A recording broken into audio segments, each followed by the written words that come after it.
Hello, this is Melissa Joy, and I'm here with Lindsay Bryan-Podvin, and we are going to talk about financial therapy and financial anxiety today. We're so glad that you joined us. I think this is a topic, Lindsay, that almost everyone you encounter has some sort of concerns or fears when it comes to money. Yeah, absolutely, which is why I'm happy to be here.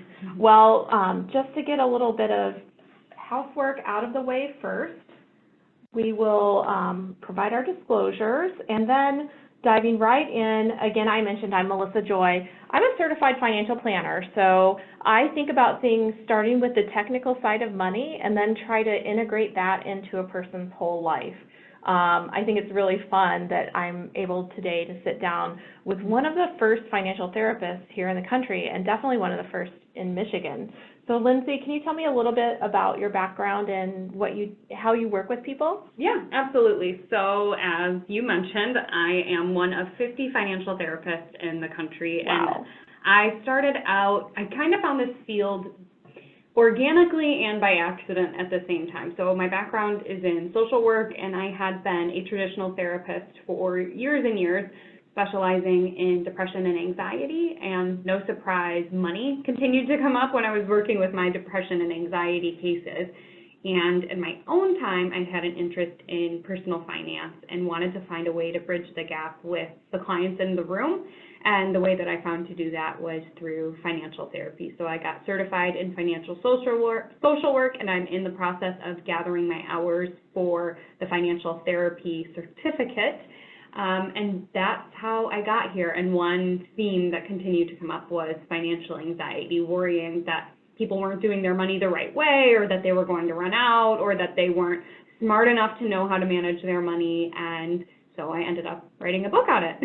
That's amazing. I love it. Yeah. And we happen to live close to each other here in Washtenaw County near Ann Arbor, Michigan. So just met each other through community, but I know that there's so many people that need financial therapy, that it'll be an emerging field, just like certified financial planners really have only been around for about 40 years. That this is really the start of a huge fulfillment of a need. Yeah, definitely. And the credentialing, like you said, is just now rolling out. So I imagine for a lot of people right now who are kind of using the term financial therapist loosely, pretty soon with the Financial Therapy Association, they went ahead and got that trademarked, so I imagine that'll stop. So just like the CFPs, it'll become more regulated. Yep, that's perfect. So I would love to compare and contrast financial therapy to financial planning, and talk about when, I think, for many people, they probably could benefit from both. But what fits in what place? So as you have done your training and you're working with people, what does financial therapy encompass, and what's kind of outside of that zone? Yeah, so financial therapy is much more the emotional and psychological side of money, and that certainly plays into a financial planner's role of getting the dollars and cents and goals and helping clients with the actual bookkeeping and black and white side of money, whereas the financial therapy side digs into more of the emotional and psychological side. So when I'm talking to financial planners about when a referral to a financial therapist might be a good idea, I always tell them, think about the clients who come into you and you feel like you're acting more like their therapist than their planner. That's the exact type of client that should see a financial therapist. So it's for those clients who, quote unquote, know they should be doing something differently with their money, but they can't seem to make those behavior changes, or they only come into you once a year and it's, with a lot of anxiety and a lot of trepidation, but they feel like they should be doing it, and they just kind of quickly want to get in and out as quickly as possible. Those are good financial therapy candidates. That makes a lot of sense. As for a financial advisor and a financial planner, psychology comes a lot into play, because really the success of a financial planning engagement is behavior management. Yeah. Absolutely. And some people are more, kind of, I'll do whatever you want to do, and some people, it's more conversational about, how we can manage that behavior, especially in times of volatility, either in their personal life or in the life of the market. If somebody came to you for financial therapy, what types of strategies and how, like, what does the engagement look like? What strategies do you do to work together? Yeah, kind of like in financial planning, it depends on the client. So for some of them, and I know we'll get into this a little bit later, but it's a kind of a three-pronged approach to dealing with financial anxiety, right? So it's the logic side of it, of like, how true are these anxious thoughts? It's the physical side of it. How does this feel physically to be financially anxious? And then it's the knowledge piece, the financial literacy, and the financial planning piece. So those are the different approaches I will take. I'll use almost all of them with my clients, but a starting point just depends on where they want to start or what area is causing them the most distress. So if somebody is coming in and they're just like full of anxious thoughts about money, then that's typically where we'll start. If somebody comes in and they are saying things like, I feel so stupid, I don't understand any of this, all of this stuff is so overwhelming, we'll come at it from a financial literacy perspective. And if somebody's coming in and saying they just feel it like in their gut, right? We get a lot of that, like, oh, I just like feel it in my gut when I look at my bank account. Then we'll start with the physical side of the financial anxiety. For most of the people that you work with, was there a certain event that prompted things, or just like an ongoing kind of pattern of behaviors? Yeah, I would like to say there's an event, but there really isn't. Sometimes people come to me because it's prompted by an event, but the reality is we interact with money all the time, as you know. So true. Yeah. You can't get away from it, right? You can't, right. You spend it, you earn it, you have to pay bills, you lend it. So we're constantly interacting with money. And so I often tell clients, like, don't wait for a crisis to get into a financial planner. Don't wait for a crisis to get into financial therapy. If you're feeling uncomfortable about it, you don't understand it, then that's a window to say, okay, it's go time. Let's start tackling this. So I typically don't see clients who are in crisis. So my caseload tends to be couples, heterosexual couples, ranging in age from like 35 to 55. So they've been earning for a little while. They're, depending on what language you guys use, they're Henrys, right? So they're high earners, not yet rich. Or not rich yet, I suppose. So those are really my clients who find themselves feeling stressed out for a variety of things. And interestingly, with a lot of the women clients that I see, there's a lot of guilt around having money and earning money, right? Like, why do I deserve to earn this type of money when so many people in the world don't earn this type of money? Or I feel bad out earning my husband, or I feel guilty that I can send my kids to private school or private camp. So there's a lot of guilt around having money, which is fascinating to me. I don't see that as much with my male clients. The exception to that rule is with inheritance. Then both men and women will say, oh, I feel guilty about having this money. So interesting, because when you mentioned the age ranges that you work with, that's often when I start working with people. And it's when you've gotten to, you know, regardless of your circumstances prior, your 20s are all about like setting up house, right? Totally. Or maybe digging out, and then you can set up house. And, you know, that sticks with people in their 30s in many cases, but for others, they do become accumulators. They are able to pay their bills and have some money left over at the end of the month. Their retirement accounts have grown. And there can be two sides of a coin. There can be the people that really should be accumulating, and they just have set up their lifestyle and their behaviors in a way that where it makes it impossible. You know, a lot of the big ticket items, they're real estate, or, you know, they just see something, want it, and do it. And then there's a group of people that are starting to really distinguish themselves. And for me, there's both the guilt and also the uncertainty about whether or not they're doing okay. Because people that I meet with in the beginning that have accumulated quite a bit of wealth, they still have no idea, especially if they grew up in a household that either didn't have money was scarce, or, you know, they just didn't talk about money. They may be doing a great job and have no idea that they're okay, or what retirement looks like, or any of those things, which leads to anxiety too. Uncertainty, you know, kind of feeds fears. Yeah, oh my gosh, when you were saying that, I'm just like, you guys can't see us, but I'm nodding along because it's so common. So the 2 points that you said, the inability to accumulate money, and then the flip side of that of, I have money, but am I doing it right, comes up all the time. And I do often see it from that place of fear or scarcity.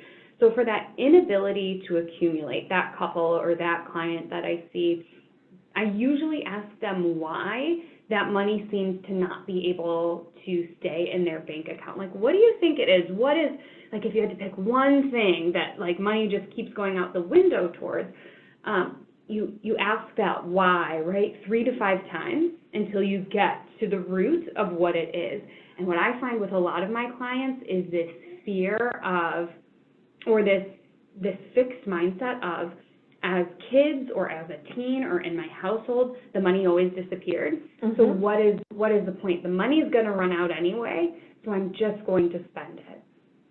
Or I'm just going to give it, or I'm just Your going to help out my time frame was really neighbors. short. You know, like, I know after my mom was divorced, it was child support check to, or, you know, spousal support check to spousal Mm-hmm. support check. Mm-hmm. So your time frame was a month, you know, like, let's get through this month. It wasn't, it really, and you needed to have a long time frame to be successful in the world of money. Right, exactly. You know? So yeah, if you grew up and you only thought about money as a paycheck in, money goes out, versus paycheck in, invest in your future, that's a totally different mindset that a lot of people just don't have access to. But the good thing is our brains have, the fancy word is neuroplasticity, meaning they have an ability to change. They have an ability to learn new things. You are never too old to learn new concepts and implement new behaviors. So for a lot of clients who come in with that anxiety of like, well, I'm 40 and I just, you know, keep hitting zero in my bank account, it's too late. That's just simply not true. Would it have been maybe easier if they had started at 25 or 35? Sure, but it's not impossible. Not at all. So many people that I start working with, especially women, you're right, you know, they start by saying, I'm really nervous about this meeting. I am embarrassed to show you what's going on. It really takes an act of courage, I think, for some people to pick up the phone and engage with a financial therapist or a financial planner. But what I know always is there are always silver linings. There's always things that are being done right. Even, you know, the propensity to make that call to say I'm going to meet is like puts things in good order. And my job is just to incrementally improve that and also validate when things are when they're doing good things that they can't see themselves. Right, exactly. Finding the strength in their actions. So saying, you know, just by picking up this phone and calling me, just by sending that initial inquiry email, you're telling me you're ready, willing, and able to take that step towards taking control of your finances and learning more, right? That first step is always the hardest.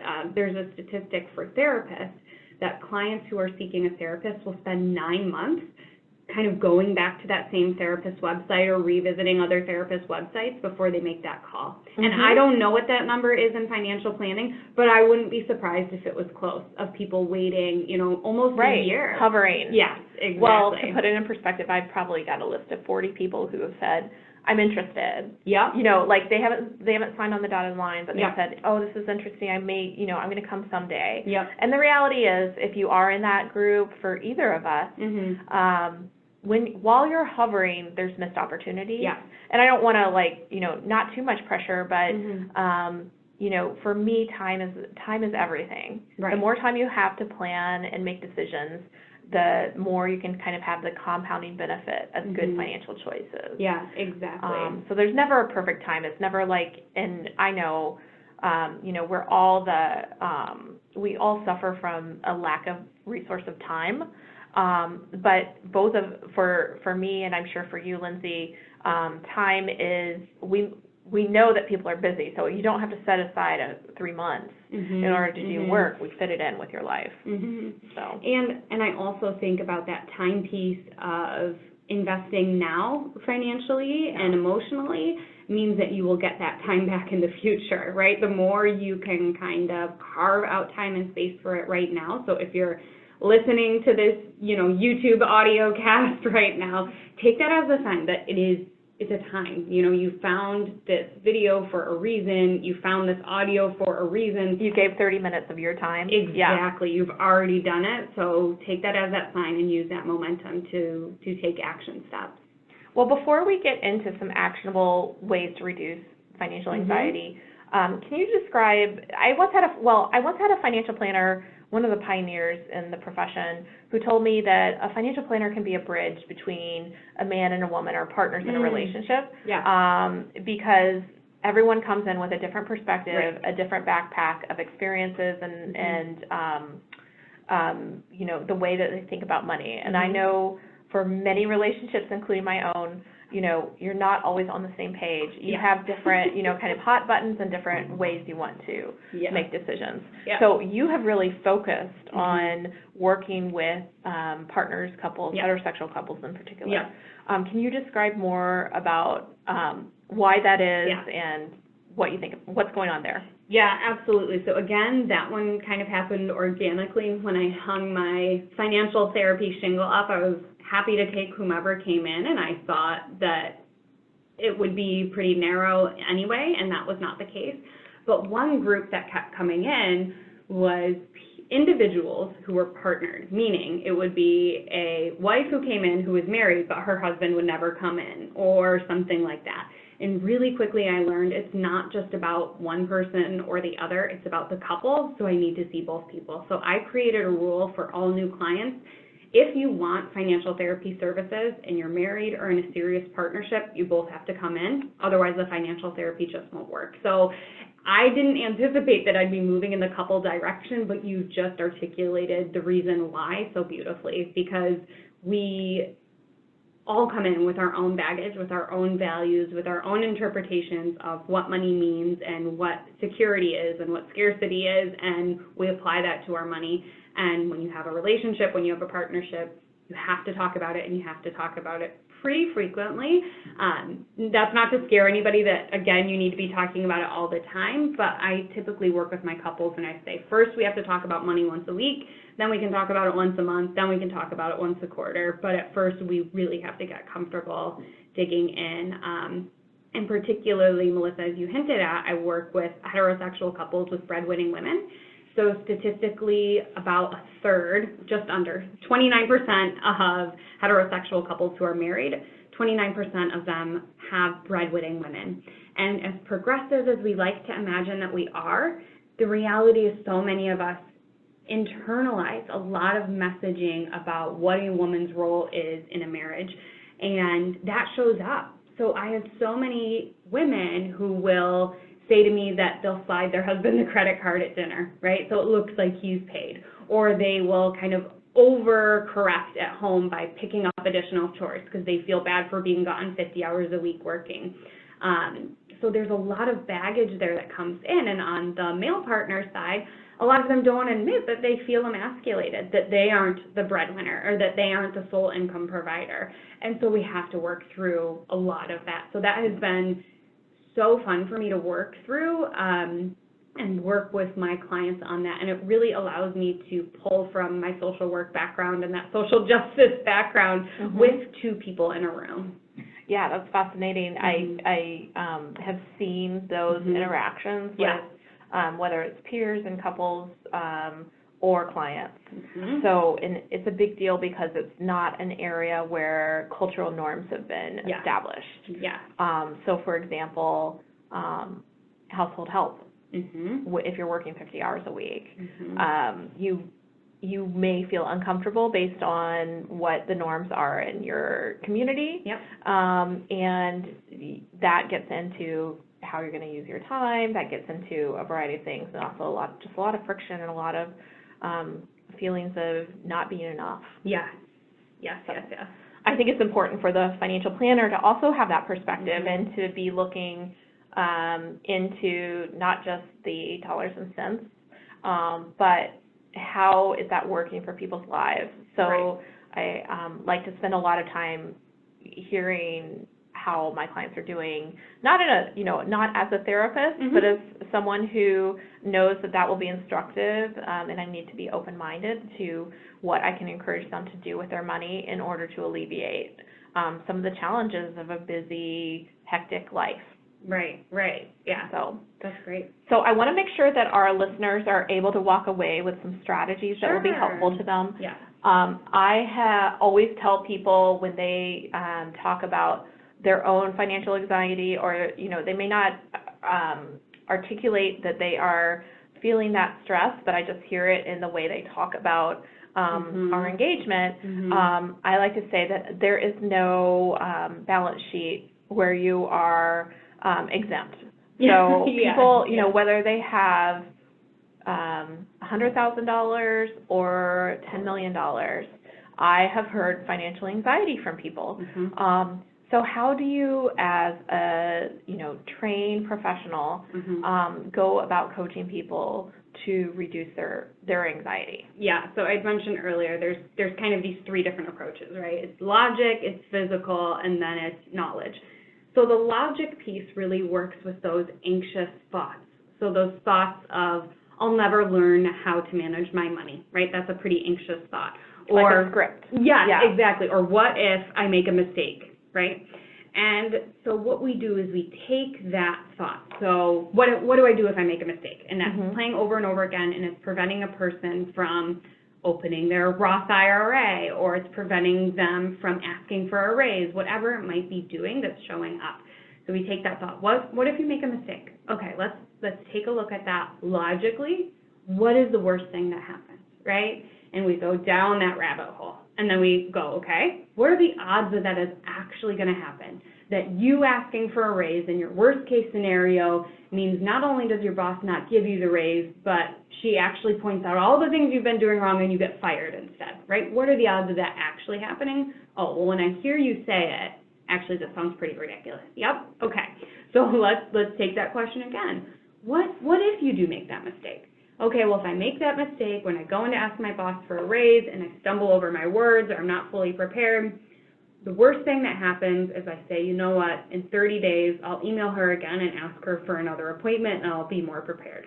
Okay, yeah, so again, really using logic. So that's step one, or one of the approaches. Then we move on to physically. How does anxiety show up for us physically? So we know it comes from a fight or flight or freeze response. It's a healthy way to protect us, anxiety is, but sometimes anxiety overreacts to a non-threat.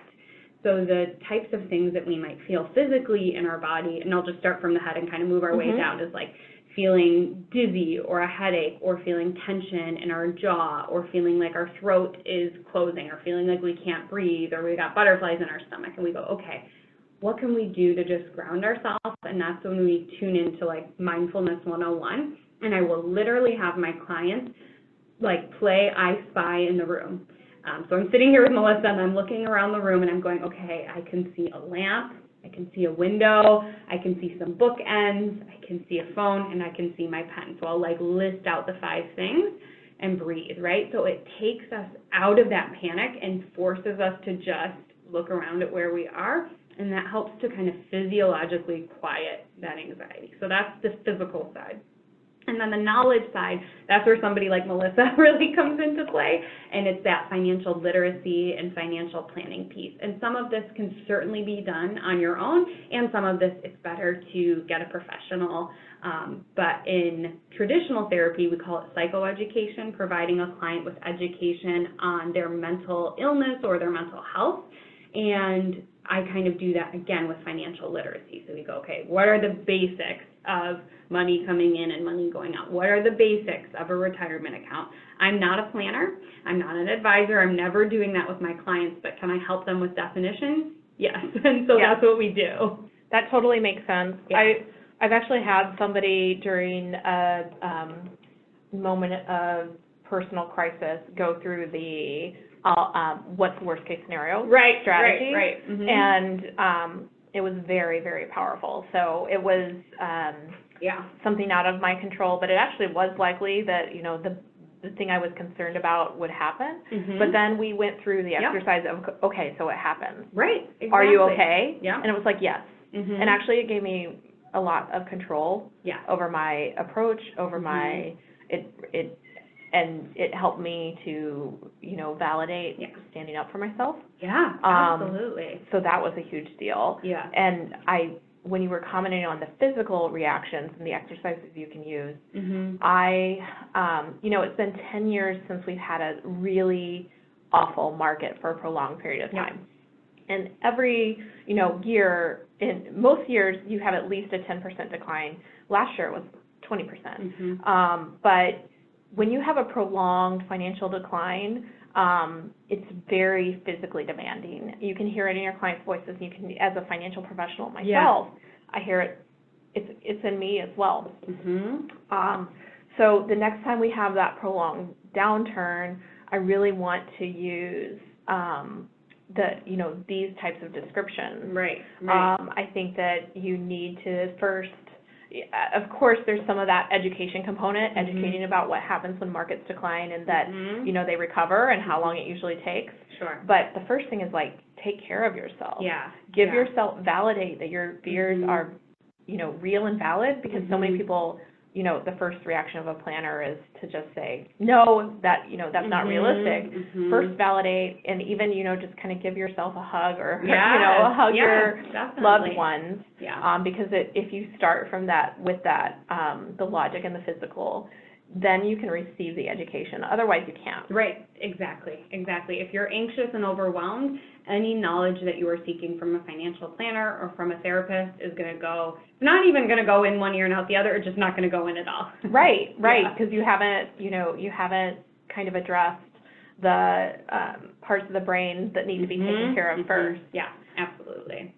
Well, that's really helpful and certainly in line with what I would recommend for people, and I can completely see the value of having a professional therapist, financial therapist, that's thinking about things from a different perspective. So I can envision that it would be valuable to even have a financial therapist teaching class to financial planners. Yes. In addition to around financial therapy and around money, in that 90% of it is in our heads and is emotional and psychological, and about 10% of it is a bookkeeping side. So of the 10 chapters, 9 of them are dedicated to coping with financial anxiety, and about 1 of them includes things about budgeting. That is very exciting. Yeah, I'm super excited for it. And I just wanted to mention that you can also keep in touch with me. If you visit our website, pearlplan.com, then you can sign up for our newsletter. And the newsletter in 2020, we're going to have a full year calendar that you can download with information on weekly financial tips. And I think that would be something that would be really valuable to people. And also, we have a Pearl Planning YouTube page, and don't hesitate to reach out if you have any questions about your own personal financial circumstances. Thank you so much for spending the time today, Lindsay. I look forward to hearing big things about what's next for you in 2020, and the work that you're doing is so valuable. So thanks for being a pioneer in the field of financial therapy. Thanks for having me on, Melissa. This was so fun and so easy. Have a great day. All right. Bye.